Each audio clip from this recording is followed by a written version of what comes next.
अस्सलाम वालेकुम एवरीवन। तो आज की वीडियो में हम ये सीखेंगे कि किस तरह से एक्सेल के अंदर हम regression, correlation and descriptive statistics test perform कर सकते हैं। तो उसके लिए सबसे पहले तो मैं आपको अपनी रिसर्च का जो परफॉर्मा है, जो इंस्ट्रूमेंट है, जो क्वेश्चनार है वो शेयर करता हूँ, जो कि आपकी स्क्रीन के सामने अभी नज़र आ रहा है। तो ये है evaluating AI readiness among university student Pakistan. बहुत सा डिस्क्रिप्शन है, फिर डेमोग्राफिक्स है, उसके बाद हमारे पास इसके एक्चुअल जो हैं बेसिकली वो वेरिएबल और उसके आइटम्स। मिसाल के तौर पे variable number 1, use and apply AI, थोड़ा सा इसका डिस्क्रिप्शन मैंने लिखा हुआ है और नंबर ऑफ क्वेश्चन इसके नीचे आ रहे हैं, जैसे हम आइटम्स लेते हैं। So these questions are called the items. Scale क्या है हमारे पास? स्ट्रांगली डिसएग्री से लेकर स्ट्रांगली एग्री तक लिकर्ड स्केल है, जो कि 5 रेंजेस पे बना होता है, 1 से लेकर 5 तक। तो ये हमारा है, ये सारे वेरिएबल्स हैं। जैसे पहला मैंने बताया, AI लिटरेसी के अंडर जो सब वेरिएबल आ रहा है वो आ रहा है यूज एंड अप्लाई AI, उसके 5 क्वेश्चन। नो अंडरस्टैंड AI, उसके 5 question. Evaluate and create AI, उसके 5 क्वेश्चन। और चौथा वाला है AI एथिक्स, जो कि AI लिटरेसी के अंदर आ रहा होता है। ठीक है, तो ये इसका चौथा वेरिएबल और उसके 5 क्वेश्चन, टोटल 20 क्वेश्चन इसके हो गए। फिर AI सेल्फ मैनेजमेंट, जिसका AI प्रॉब्लम सॉल्विंग एक सब वेरिएबल है। दूसरा है AI लर्न, 10 क्वेश्चन इसके हो गए, टोटल 30 क्वेश्चन हमारे पास अभी तक आ गए। फिर AI परसुएशन लिटरेसी, ठीक है, और फिर AI इमोशन रेगुलेशन। तो ये 4 जो हमारे पास आ रहे हैं बेसिकली, ये आ रहे हैं AI सेल्फ मैनेजमेंट के। तो 20 ऊपर जो थे उनके, 20 नीचे जो है उनके, तो टोटल 40 क्वेश्चन हमारे पास हो जाते हैं, जिसे हम आइटम्स कहते हैं। I am repeating again and again, these are called the variables. ठीक है, जो मेन वेरिएबल्स हमारे डायग्राम में लगते हैं, जिसको हम रिग्रेशन या स्मार्ट टीएलएस की मीडिएटिंग या मॉडरेटिंग वाले डायग्राम हम बता रहे हैं। बाकी जो नीचे आपके पास आ रहे होते हैं इसके अफर्मेटिव सेंटेंसेस, इसको हम आइटम्स कहते हैं। Okay, these questions are always in affirmative. That's why हम लोग इसको प्लेस कर सकते हैं कि strongly disagree, disagree, neutral और neutral, agree and strongly agree। तो ये बेसिकली इसका तरीकाकार होता है अपने क्वेश्चंस को या आइटम्स को डेवलप करने का। फिर उसका जो डिपेंडेंट वेरिएबल है वो है स्टूडेंट AI रेडीनेस। तो ये इसके 5 क्वेश्चन आ रहे हैं। तो this is called the proforma और instrument of the research, right. Instrument हम अपनी टेक्निकल टर्म में यूज करते हैं। This is the instrument of the research. अब मैं इसको मिनिमाइज करता हूँ और उसका जो डेटा मैंने कलेक्ट किया है वो आपको दिखाता हूँ। तो ये एक्सेल की शीट के अंदर जो मैंने डेटा कलेक्ट किया था और जो परफॉर्मा आपको दिखाया उसकी बेसिस। ठीक है, तो अब हम जरा इस पे काम स्टार्ट करते हैं कि हमने काम क्या करना है। तो पहले तो जितने भी क्वेश्चंस थे उनको मैंने क्या किया, उनको कोड कर लिया। मैं तो यहाँ से दिखाता हूँ, मेरे पास इस रो के अंदर तमाम क्वेश्चंस आ रहे हैं। मैं इनको तमाम क्वेश्चंस को कॉपी करता हूँ, आइटम्स को, राइट, कॉपी करता हूँ और कोड के अंदर ले जाता हूँ। यहाँ मैं करूँगा ऑल्ट ES और फिर वैल्यूज देन ट्रांसपोज। ठीक है, दूसरा तरीका ये होता है कि मैं यहाँ से पैस स्पेशल के अंदर जाकर, आसान तरीका, और लास्ट वाला देखो, तो पैस स्पेशल में गया, पैस स्पेशल में गया, विंडो पॉपअप हो गई, वैल्यूज ट्रांसपोज, ओके। ये मैंने इस तरह से कर लिया और यहाँ मैंने से अपने हिसाब से कोड असाइन कर दिए कि ये दीज आर द कोड। ठीक है, इसको मैं यहाँ कॉपी कर लेता हूँ। ये कोड मैंने अपने हिसाब से किया और सारे यूनिक है। ये देखें, यूज ऑफ AI का हो गया आपके पास 1 2 3 4 5, इसी तरह से दूसरा KU 1 2 3 4 5, इस तरह से EC 1 2 3 4 5। जो मेरे वेरिएबल्स इस क्वेश्चनर के अंदर आ रहे थे उनके मैंने कोडिंग कर ली नंबरिंग वाइज, ताकि हर कोड दूसरे कोड से अलग हो और हमें काम करने में आसानी रहे। यूज एंड अप्लाई AI एक था, नो नो अंडरस्टैंड दूसरा था, इवेल्युएट एंड क्रिएट AI। तो ये आपके पास सारे इसी तरह से आ रहे हैं। ये कोडिंग मैंने अपने हिसाब से की। फिर मैं क्या करता हूँ, इस कोडिंग को कॉपी करता हूँ, अपनी मास्टर शीट्स के अंदर जाता हूँ, शीट के अंदर जाता हूँ जहाँ मैंने सारे के सारे अपने डेटा सेट कलेक्ट किया था, इसके पास आ गया। अब दोबारा ऑल्ट ES करके वैल्यूज देन ट्रांसपोज कर मैं ना दोबारा इन सबको प्रेस कर देता हूँ। कि अब मैं क्या करता हूँ, मेरे पास जो डेटा सेट है जो कि डेमोग्राफिक का है, नॉट डेमोग्राफिक, जो एक्चुअल आइटम्स का डेटा सेट है, डेमोग्राफिक का मेरे पास डेटा सेट ये वाला है। ये मेरा डेमोग्राफिक का डेटा सेट है, इस पर हम लोग आखिरी में बात करेंगे, लेकिन अभी हमारा इस पर काम नहीं है। तो मैं क्या करता हूँ, मैं ये सारा अभी हाईलाइट कर लूँ। इधर मुझे क्या करना है, क्योंकि अब डेटा मेरे पास जो है वो सारा का सारा स्ट्रिंग फॉर्म में है, यानी कि अंग्रेजी में लिखा हुआ है, तो इसको मुझे न्यूमेरिक फॉर्म में लेकर आना है। तो मैं जितना भी ये है इसको सिलेक्ट किया, पूरा एरे सेलेक्ट किया, Ctrl+H प्रेस करूंगा मैं, ठीक है। उसके बाद मैं यहाँ लिखूंगा मिसाल के तौर पे स्ट्रांगली डिसएग्री, मेरे पास आ रहा है, ठीक है। तो ये मेरे पास मेरे परफॉर्मा के हिसाब से नंबर 1 है जो मैंने परफॉर्मा बनाया है, ठीक है। This is the pro forma. तो अब मैं इसको नंबर 1 असाइन कर दूंगा कि भाई देखो जहाँ जहाँ स्ट्रांगली डिसएग्री लिखा हो उसको आप 1 कर दो, ओके। फिर मैं कहता हूँ जहाँ जहाँ डिसएग्री है उसको आप 2 कर दो, कर देगा। फिर मैं कहता हूँ 3 पे मेरे परफॉर्मा के हिसाब से न्यूट्रल था, आप उसको न्यूट्रल कर दो, 3 पे न्यूट्रल कर दिया। अच्छा, नंबर 5 में पहले कर लूंगा स्ट्रांगली अग्री, राइट, इसको 5। और नंबर 4 को बाद में करूंगा, उसके रीजन मैं अपनी पिछली वीडियो में बता चुका हूँ, वो आप डेटा क्लीनिंग वाली देख लीजिएगा, उसको आप समझ लेंगे आराम से। तो ये मैंने कर लिया। तो मेरा डेटा जो है वो इस तरह से तैयार हो गया, ठीक है। अब मुझे इसमें क्या काम करना है, दूसरा दूसरा मुझे इस डेटा को क्लीन करना है। क्योंकि अभी हम लोग कोई भी काम डेमोग्राफिक के ऊपर नहीं कर रहे, तो हम इसको बाद में देखेंगे। फिर मैं आखिरी कॉलम में आकर यहाँ इसको क्लीन करने के लिए कमांड यूज करता हूँ, इसे कहते हैं STDVP, standard deviation of the population, ठीक है। पॉपुलेशन का क्यों ले रहा हूँ, क्योंकि बहुत प्रिसाइज और कंसाइज होता है, वो बहुत नियरर होता है। आपके जो डेटा सेट है उसके बड़ा अच्छी एक्यूरेसी की नक्काशी करता है। तो हमने इसको ओके कर लेना है, ये आपके पास मतलब ओपन आ गया कि जितना भी डेटा है आपके पास तो आप यहाँ से यहाँ तक पूरा ड्रैग कर लें, कॉपी पेस्ट कर लें सिंपली। सेकंड पैरामीटर आप क्या यूज करते हैं, काउंट ब्लैंक का। क्या आप देखें इस डेटा सेट के अंदर कितने ब्लैंक्स हैं, ठीक है। वही आपने कॉलम जे से लेकर कॉलम BB2 तक लेना है। क्यों लेना है, उसकी वजह ये क्योंकि हम लोग डेमोग्राफिक पे काम नहीं कर रहे। ओके कर लें, ठीक है। तो पहले हम क्या करेंगे, हमारे पास ये है STDVP, ये है ब्लैंक्स, राइट। ये हमारे पास दो तरह के वेरिएबल आ गए, वेरिएबल नोट डेटा क्लीनिंग के फिल्टर आ गए। इन तमाम डेटा सेट के ऊपर मैं फिल्टर लगाता हूँ, डेटा में जाता हूँ, फिल्टर का जो ऑप्शन है इसको यूज करता हूँ, ओके करना, राइट। पहले मैं ब्लैंक्स जो थे जो खराब थे मेरे पास उनको मैं हटा देता हूँ, कहता हूँ जहाँ 0 ब्लैंक्स है वो रखो, ज्यादा ब्लैंक्स उनको हटा दो। तो जितने जितने ब्लैंक्स आ रहे हैं वो मेरा डेटा सारा खराब कर रहे हैं, राइट। तो मैं इन सब तमाम को, ये जो मेरे पास 250 आ रहे थे, 250 आ रहे थे, इनमें से ये ब्लैंक्स वाले डिलीट कर देता हूँ। डिलीट करने के लिए कौन सी कमांड यूज की, मैंने कंट्रोल पकड़ा और माइनस का बटन दबा दिया, हो जाएगा। यानी कि CTRL प्लस माइनस, मतलब माइनस प्लस प्लस। तो ये आपके पास कमांड चल जाएगी, वो सब डिलीट हो जाएंगे। अब आपके पास जो फिल्टर लगा हुआ था उस फिल्टर को आप अनचेक कर लें, आपके पास क्लीन डेटा सेट आ गया। इसमें कोई भी आपके पास ऐसा नहीं होगी रो, ये जे से लेकर BB तक जिसमें कोई भी एक सिंगल भी आपके पास ब्लैंक आ रही हो। तो कोई ब्लैंक आपके पास अभी नहीं आ रही होगी, सबके सब फिल्ड है। तो हमारा डेटा एक एंड पे तो क्लियर हो। दूसरे एंड पे मैं यहाँ करूंगा स्टैंडर्ड डिविएशन का यूज। असूल क्या होता है, पिछली वीडियो में बताया था, फिर बता देता हूँ। 0.5 से नीचे वाली जितनी है उनको मैं अपने डेटा सेट से हटा दूंगा। तो मेरे पास दो तरीके हैं, या तो मैं फिल्टर खोलूँ और यहाँ से एक एक को सिलेक्ट करूँ। फिलहाल एज अ बिगनर में ये वाला काम कर लेता हूँ।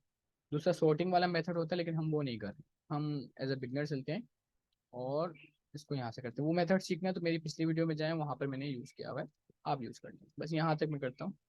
ये तमाम क्वेश्चन आ रहे हैं जो लोगों ने देखे पर बिना पढ़े उसको भर दिया, यानी पढ़ा नहीं, बिना पढ़े उन परफॉर्मा को भर दिया। मिसाल के तौर पे आप ये वाली रो को देखें, हमारे पास रो नंबर 85, ठीक है।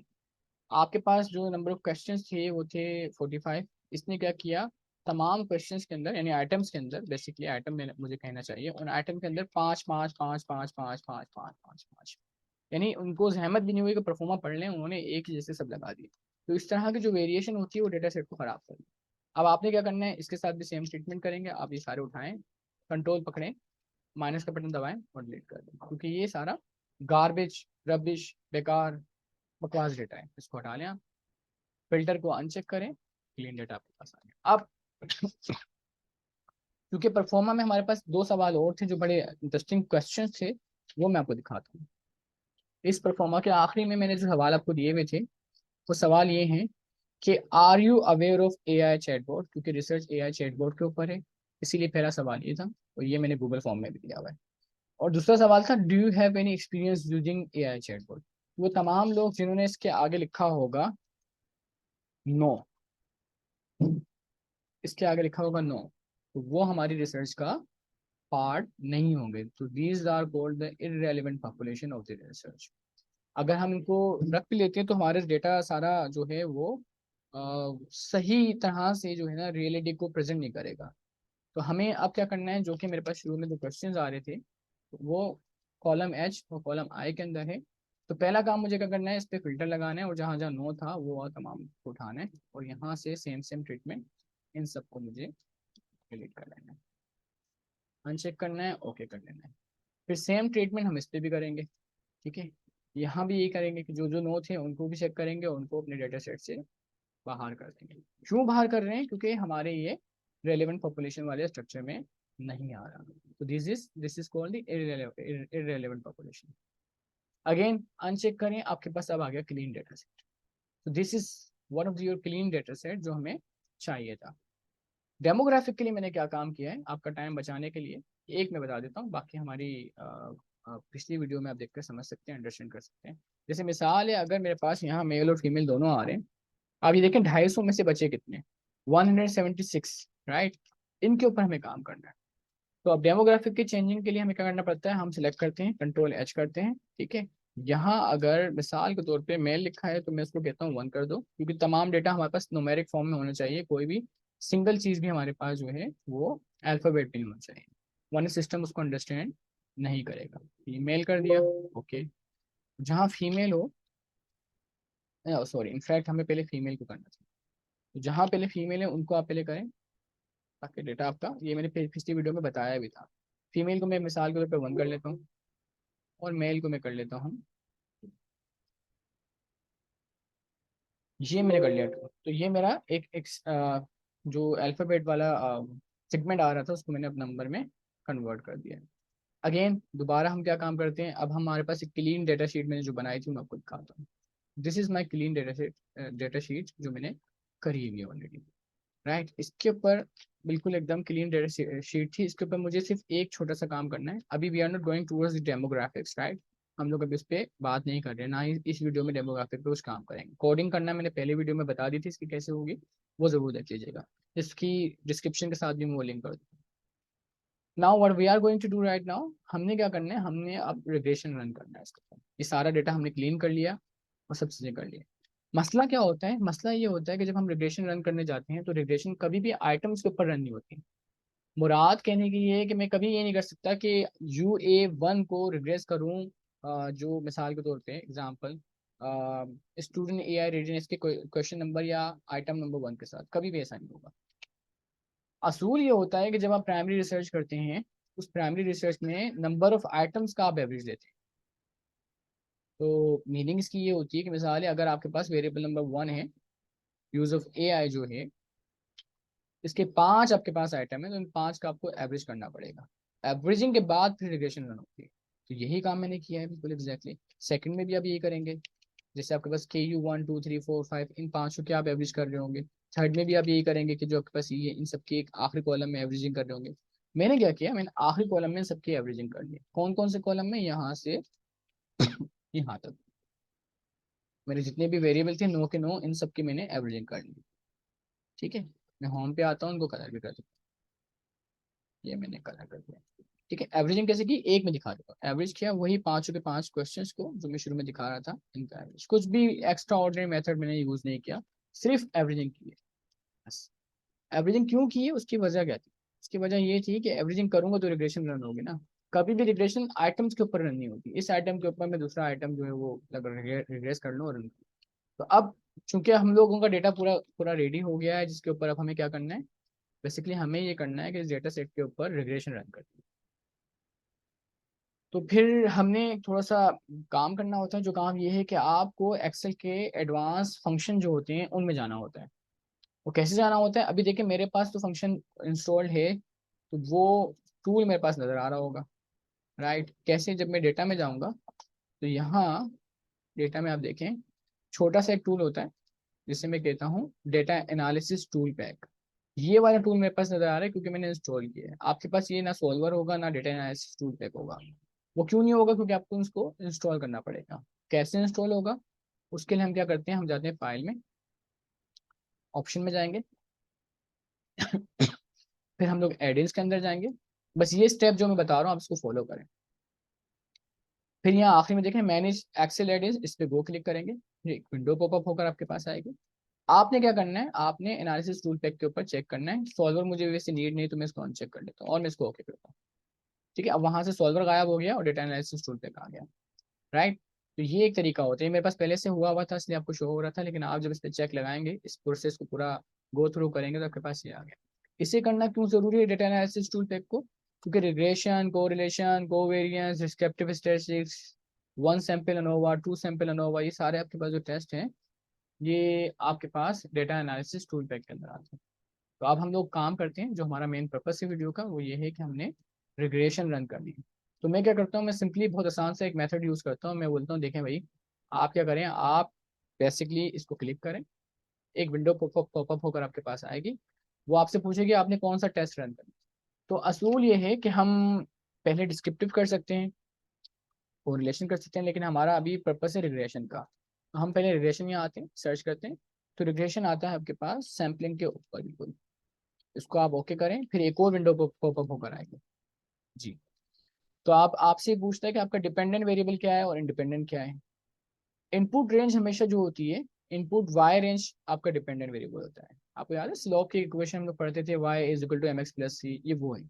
तो हमारा जो इस रिसर्च के अंदर डिपेंडेंट वेरिएबल है बेसिकली वो क्या है, वो है हमारे पास स्टूडेंट एआई। इसकी पूरी मैंने रेंज यहाँ साइन कर दी। सेकंड में क्या करता हूँ, मैं इंडिपेंडेंट वेरिएबल बताता हूँ उसको। तो मैंने ये अंडरस्टैंड कर लिया कि मेरे इंडिपेंडेंट वेरिएबल जो है ये 8 है। ठीक है, इन 8 को सिलेक्ट कर लिया, तो ये तो मैंने उसको भी रेंजेस बताई है। मेरे डिपेंडेंट कौन से हैं और मेरे इंडिपेंडेंट कौन से। सेकंड काम मैं क्या करता हूँ, यहाँ पर जो इसमें इतने सारे चेक बॉक्स लगे हुए हैं तो मैं इसमें लेबल वाला लगा देता हूँ, क्योंकि मुझे लेबल्स सबके ऊपर जो हेडर्स हैं ये मैंने दिए हुए हैं, तो ये मैं कह ये रहा हूँ कि जब तुम रिग्रेशन रन करो ना तो मेरे लेबल्स यानी रो नंबर 1 को आप एक्सक्लूड कर देना, क्योंकि वो मेरे लेबल्स हैं, वो मेरे टाइटल्स हैं वेरिएबल के, यानी नाम है वेरिएबल के। उसको नहीं करना, उसके बाद जो सेकंड रो है आप उससे स्टार्ट करना, रो नंबर 2 से। तो ये समझेगा, अगर इसको आप अनचेक कर दोगे तो वो क्या करेगा, उसको ऊपर जो आपके पास अल्फाबेट में आ रहा है उसको जो उठा लेगा और शायद फिर एरर दे देगा। राइट, अब यहाँ से फिर सेकंड काम क्या है, कॉन्फिडेंस इंटरवल, जो हमारे पास प्रोबेबिलिटी पी वैल्यू निकालते हैं तो हम 95 रखते हैं इसको, जो स्टैंडर्ड है सोशल साइंसेस में, यानी 5% मार्जिन ऑफ एरर, 95% कॉन्फिडेंस। ठीक है, इसके बाद आपके पास नीचे सारे टूल आ रहे हैं, हमें इनमें से किसी की जरूरत नहीं है क्योंकि हम सिंपल रिग्रेशन का काम कर रहे हैं, तो दैट्स गुड फॉर अस। ठीक है, यहाँ पूछता है कि भाई यहाँ एक नया टैब क्रिएट कर लेगा ये। ठीक है, हमें बीच वाले पे क्लिक यहाँ इसको चेक करना है, और यहाँ मिसाल है मैं रख लेता हूँ नाम इसका रिग्रेशन यूट्यूब। ठीक है, या चलो यूट्यूब ही कर लेता हूँ। ठीक है, मैं इसको ओके कर लेता हूँ। जब मैं इसको ओके करूँगा तो ये यहाँ पर एक इसका रिग्रेशन का रिजल्ट जनरेट कर देगा, तो मैंने ओके कर लिया। आपके पास अब रिग्रेशन के रिजल्ट एक्सेल के अंदर आ गए। डबल क्लिक करूंगा साइज सही कर देगा, सबको सिलेक्ट किया, यहाँ से डबल क्लिक किया, सबका साइज से सही कर लिया। तो अब आपके पास ये आर स्क्वायर आ गया, एडजस्टेड आर स्क्वायर आ गया। ठीक है, यहाँ इसका अनोवा हो गया, एनालिसिस ऑफ वेरिएंस वाला जो रिजल्ट से जो बेसिकली एसपीएसएस में भी निकलते हैं वो आ गया। मेन रिग्रेशन का टेबल आपका ये होता है, कोफिशिएंट आपके ये आ गए तो मैंने बार बार बताया, हर बार बताया, तो दीज आर कोफिशिएंट्स। ये आपकी टी वैल्यूज आ गई। राइट, ये आपके पी वैल्यूज आ गए, तो पूरा का पूरा रिग्रेशन का आपने यहाँ पर टेस्ट रन कर लिया। अच्छा, टी स्टैटिस्टिक्स क्या होती है, बेसिकली ये होता है formula C divide by E R. ठीक है, coefficient divide by standard error. ठीक है, इसी तरह से मैं अगर कोफिशिएंट कैलकुलेट करने जा रहा हूँ तो उसका क्या फॉर्मूला होगा, उसका होगा standard error S R multiply by T S, T statistics. मैं करके दिखा देता हूँ, मैं इन सबको इरेज करता हूँ। अगर मुझे कोफिशिएंट निकालना है तो मैं सिंपल इसको उसके साथ मल्टीप्लाई करूंगा, मेरे पास कोफिशिएंट आ जाएंगे। ठीक है, पहले वाले भी देख लें और ये वाले भी देख लें, मैच करवा लें सेम सेम। अगर मेरे पास टी स्टैट 6 मिस हुआ हुआ है तो मैं क्या करूंगा, यहाँ जाऊंगा, ओके करूंगा। ठीक है, इसको इससे डिवाइड कर लूंगा, मेरे पास ये आ गया। ठीक है, अगर मेरे पास पी वैल्यू मिसिंग है तो मैं उसको कैसे ट्रीट करूंगा, उसके लिए मैंने एक्सेल में यहाँ एक फॉर्मूला बनाया है, वो आपको दिखा देता हूँ। वो जरा सा और इंटरेस्टिंग से फॉर्मूला है।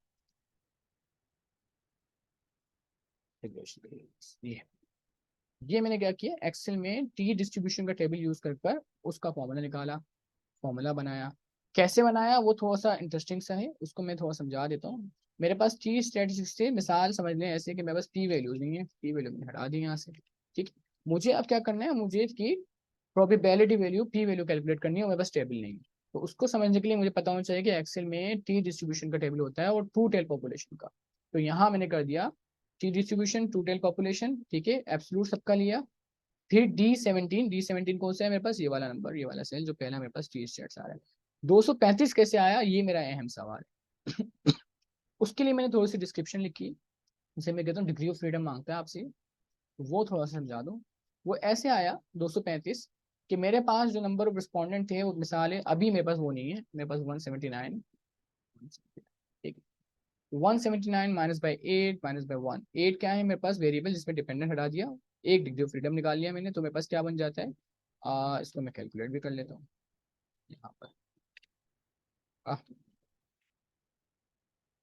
ठीक है, ये मेरे पास जो बन जाएगा बेसिकली वो मेरा डिग्री ऑफ फ्रीडम वहाँ पर आएगा।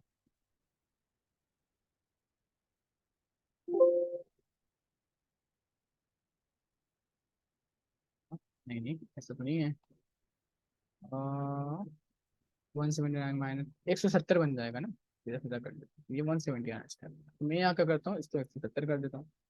170 170 करूंगा, अभी ये मुझे गलत देखा क्योंकि मेरे रिजल्ट इस पे 170 पे नहीं बने, ये 244 पे बने हुए। तो ये 170 वाला मेरे पास दूसरा वाला है, जो मैं आपको भी करके दिखाता हूँ। इस फॉर्मूले को मैं यहाँ से उठाता हूँ और जो हमने रिजल्ट जनरेट किया हम उस पर चलते हैं। बड़ा बड़ा तंग करता है, ये आ गए। तो दीज आर माई रिजल्ट्स, इनको करता हूँ मैं यहाँ पर पी स्टेट्स के ऊपर। मैं यहाँ करता हूँ, ऊपर लिखा है 244 ऑब्जर्वेशन, 244 पे ले रहा है, ठीक है, ये सही, गुड टू गो, जाने दो, तो ये आपके पास सेम आएगा। नंबर ऑफ ऑब्जर्वेशन 244 आपके पास आ रही है। बेसिकली जो आपका सैंपल साइज था इसके ऊपर पूरा डेटा रन किया वो 244 है, यानी कि ये जो मेरा डेटा है जहाँ मैंने सारी डेटा क्लीनिंग वगैरह की है 244 होनी चाहिए, 244 काउंट आ रहा है इसका, ठीक है। तो 244 के ऊपर जब करूंगा तो मेरे पास रिजल्ट आएंगे, वो क्लीनिंग वाला डेटा नहीं है, सेकंड सेकंड डेटा है जो हमने और बढ़ा कर किया था, सही कर किया था। तो ये इंक्रीज डेटा सेट है, 170 पे करूंगा तो फिर रिजल्ट अलग आएंगे। तो ये आपके पास भी प्रोबेबिलिटी वैल्यू निकल गई। तो आज की वीडियो में हमने ये चीज़ सीखी। अब बाकी वीडियो में हम सीखेंगे, मिसाल अगर आपको आर स्क्वायर नहीं दिया हुआ, adjusted are square adjusted are square नहीं दिया हुआ, ठीक है, एफ स्टैटिस्टिक्स नहीं दी हुई, तो हमें कैसे कैलकुलेट करेंगे, ये हम सेकंड वीडियो में सीखेंगे। तो आज की वीडियो के लिए काफ़ी है, थैंक यू सो मच, तशक्कुर, अल्लाह हाफिज़, अस्सलाम वालेकुम। तो ये बंद होना बड़ा मुश्किल काम है।